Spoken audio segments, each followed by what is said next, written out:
Hello ladies and gentlemen, and welcome to Stone Legion Update 7. So here we are in a bit of a test world. Right now, not on a server, just a test world. And I'm trying out almost 50 new mods. And most of these probably will never make it to the main server. But the idea is this is a special Unleashed server that is pretty much just going to be me and a couple of buddies. It's let's call it a VIP plus Super Friend Kane server. No, it's not supposed to replace or even to take away from the population of the Unleashed server. You'll see me on there all the time. I might not be as responsive or active, but I want to show, I'm always there.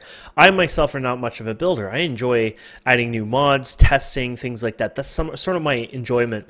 And because of our recent, discretions, I don't know, weren't the best. Us having to move some mods, not testing things thoroughly, etc. I wanted a new way to test out mods before we deploy them as well. For example, the other day we wanted to do Solar Flux update. When I did the update, it wiped every solar panel in the world. Not a big deal. I do a backup, but I don't want to have to deal with that because what happens is something we didn't find out for a few days later kind of thing. It's like, Thanklessly Forge brings up an error pretty much saying, hey, Kane, something's wrong here. We're going to do something bad. But anyways, I do a backup before every update. So the idea of this world is two things. One, it's Kane's playground. There's no restrictions, no rules, there's no banned items, etc. This is where I get to learn, play with mods, and I will be starting a new series with this world. Or server, I should say.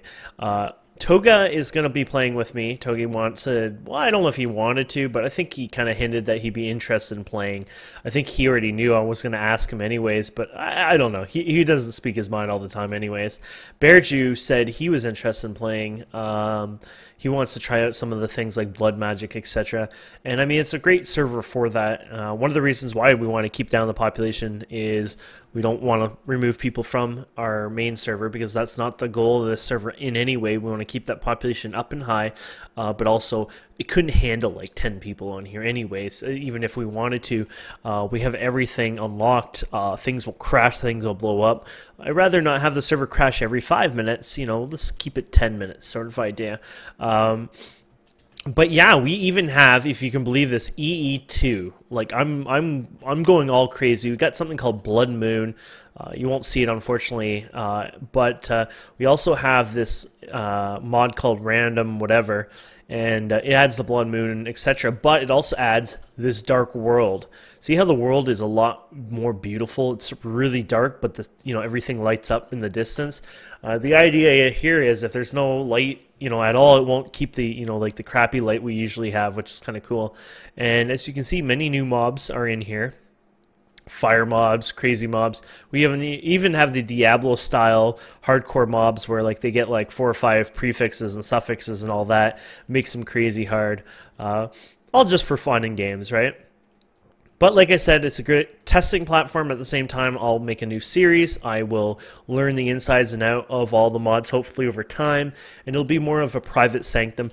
I am going to try to join both servers over time. That way we can talk and communicate still. So I would like to try to eventually get an IRC relay working on both worlds so we can communicate and talk, and maybe even down the world even combine some other features like the ability to send and receive items. Now, when I say that, no, we're not going to send you a bunch of overpowered items or anything like that. The idea is for fun little, like a role-playing sort of idea, like we somehow got stuck in the void and somehow we went through an interdimensional portal or something and it ended up in another universe. I don't know, something stupid.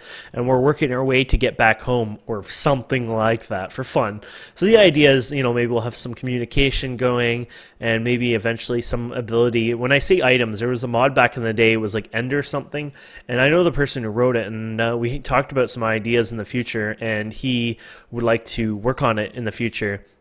But you could send like redstone signals, do bundle cables. You imagine communicating back and forth through bundle cables or doing things with bundle cables. You're a whole different world, but we can do things back and forth, kind of like bring the worlds closer, but still be separate. It'd really, really neat on that. And anyway, so it's just some silly fun stuff like that I like to do over time. and that way I'm still with you guys, and you guys can hear me talk, and we can see you talk, and we're not so far away. But yeah, I wanted to update you on why and what's happening with this. You'll see this on the launcher. You're more than welcome to actually use it as a single player client or whatever, because when you launch, it'll be in the launcher and it'll be updated, etc., and it works in single player just fine. But yeah, so I hope you enjoyed this video and this bit of a small update video, and thank you so much for watching. Please don't forget to subscribe, comment, like, and we'll see you wonderful people next time.